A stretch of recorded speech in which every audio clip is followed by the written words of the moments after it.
Hello साथियों, नमस्कार। Welcome to G chills. मैं हूं वरुण। रूस के राष्ट्रपति पुतिन भारत आने वाले हैं और इस बार बताया जा रहा है कि वो अपनी झोली में एक से बढ़कर एक खतरनाक हथियार भारत के लिए ला रहे हैं। यूक्रेन युद्ध के दौरान उन्होंने कई खतरनाक हथियारों का सफल परीक्षण किया है, जिसमें भारत की दिलचस्पी बढ़ चुकी है। माना जा रहा है कि ब्रह्मोस के बाद रूस भारत को एक और ऐसा मिसाइल दे सकता है जिसे ट्रैक कर पाना दुनिया के किसी डिफेंस सिस्टम की औकात में नहीं है। इस मिसाइल की चर्चा तो आगे करेंगे, लेकिन उससे पहले जान लेते हैं 240 रूसी फाइटर जेट इंजन के बारे में, जो भारतीय लड़ाकू विमानों में नई जान फूंक देगा। देखिए, एक उदाहरण से समझाता हूं। अगर आपके पास दुनिया का सबसे ताकतवर बाण हो, लेकिन उसे चलाने के लिए कमान ही ना हो, तो क्या होगा? यही हाल है हमारे लड़ाकू विमानों का। हमारे पास Su-30 MKI जैसे घातक फाइटर जेट्स तो हैं, लेकिन उनकी ताकत उनके इंजन पर निर्भर करती है। लेकिन इनके इंजन अब जवाब दे रहे हैं और इसे अपग्रेड करना बेहद जरूरी हो चुका है, और इसी काम को करने के लिए रूस आगे आ चुका है।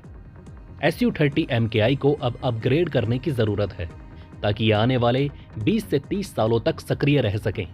रूस भारत को एक दो नहीं बल्कि 240 की संख्या में फाइटर जेट इंजन देने वाला है, और इस इंजन का नाम है AL-31FP इंजन, जिसे रूस ने डिजाइन किया है। सबसे बड़ी बात तो यह है कि ये सारे इंजन भारत में ही निर्माण किए जाएंगे।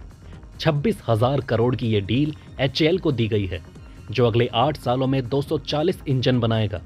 मीडिया रिपोर्ट्स के अनुसार इस डील में 63% तक देसीकरण होगा, यानी इंजन में ज्यादातर पुर्जे भारत में बनेंगे। फिलहाल टेक्नोलॉजी ट्रांसफर की तो बात नहीं की गई है, लेकिन भविष्य में रूस से टेक्नोलॉजी ट्रांसफर भी हो सकता है, जिससे भारत भविष्य में खुद ऐसे इंजन बनाने में सक्षम हो जाएगा। ये भारत की आत्मनिर्भर भारत नीति के लिए मील का पत्थर है। Su-30 MKI भारतीय वायुसेना की रीढ़ है, लेकिन इनके इंजन को समय समय पर बदलना पड़ता है। पुराने इंजन को बार बार मेंटेनेंस की जरूरत पड़ती है। अगर इसके इंजन की समस्या सॉल्व हो गई तो ये विमान चीन के J-20 को धूल चटा सकता है। Su-30 MKI को भारतीय जलवायु के हिसाब से मॉडिफाई किया गया है, जिससे ये हाई एल्टीट्यूड वाले हिमालयन इलाकों में भी जबरदस्त प्रदर्शन करता है। इससे भी बड़ी बात यह है कि भारत ने Su-30 MKI में ब्रह्मोस मिसाइल लगाने की तकनीक विकसित की है, जो इसे और घातक बनाता है।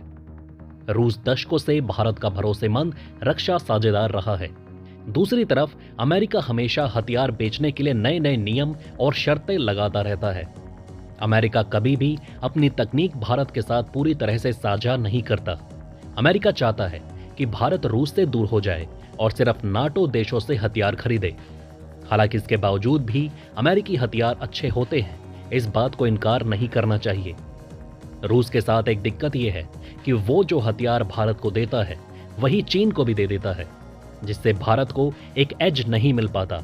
यही कारण है कि 2009 में भारत के 76% हथियार रूस से आते थे, लेकिन 2023 में ये आंकड़ा सिर्फ 36% रह गया। यानी कि भारत ने अमेरिका, इजराइल, फ्रांस जैसे देशों से हथियार खरीदने शुरू कर दिए। फिर भी जब किसी बड़ी डील या संकट की बात आती है तो रूस ही सबसे पहले भारत के साथ खड़ा दिखता है। रूस इकलौता देश है जिसने भारत को अपनी न्यूक्लियर सबमरीन दे रखी है। अब जब अगले साल पुतिन भारत आ रहे हैं तो एक मिसाइल की चर्चा मीडिया में खूब हो रही है। सोचिए, एक ऐसा हथियार जो इतनी तेज हो कि दुश्मन के डिफेंस सिस्टम को समझने का मौका ही ना मिले। रूस की ओरेशनिक मिसाइल वही हथियार है। ये मिसाइल हेजल के नाम से भी जानी जाती है और इसे हाल ही में यूक्रेन के खिलाफ इस्तेमाल किया गया। ये मिसाइल हाइपरसोनिक तकनीक पर आधारित है। इसकी स्पीड आवाज की रफ्तार से 10 गुना ज्यादा तेज है, यानी इतनी तेज कि इसे ट्रैक करना लगभग असंभव है। चलिए इसकी स्पीड भी आपको बता देते हैं। यह मिसाइल 5000 से 7000 किलोमीटर प्रति घंटे की रफ्तार से चलती है। इसका इस्तेमाल दुश्मन के हाई स्ट्रेटेजिक ठिकानों को तबाह करने के लिए किया जाता है। इसे यूक्रेनी सीमा के अंदर दुश्मन के बंकर, रडार और मिसाइल सिस्टम को खत्म करने के लिए डिजाइन किया गया है। इसका निशाना चूकना नामुमकिन है। रिपोर्ट्स बताती हैं कि दुनिया में कोई ऐसा डिफेंस सिस्टम नहीं जो इस मिसाइल को ट्रैक और नष्ट कर सके। पुतिन ने यूक्रेन में अपने हथियारों की ताकत को साबित कर दिया है, जिसे भारत में बेहद करीबी से देखा जा रहा था। अब जब पुतिन भारत आने वाले हैं तो संभावना है कि ये मिसाइल भारत को भी वो ऑफर करे। भारत के पास ब्रह्मोस के साथ अनुभव है। अगर भारत ओरेशनिक मिसाइल को रूस के साथ मिलकर विकसित करता है तो ये भारतीय सेना के लिए एक अजेय हथियार होगा। आप मुझे बताएं कि क्या इस मिसाइल के लिए भारत और रूस के बीच बातचीत होनी चाहिए या नहीं।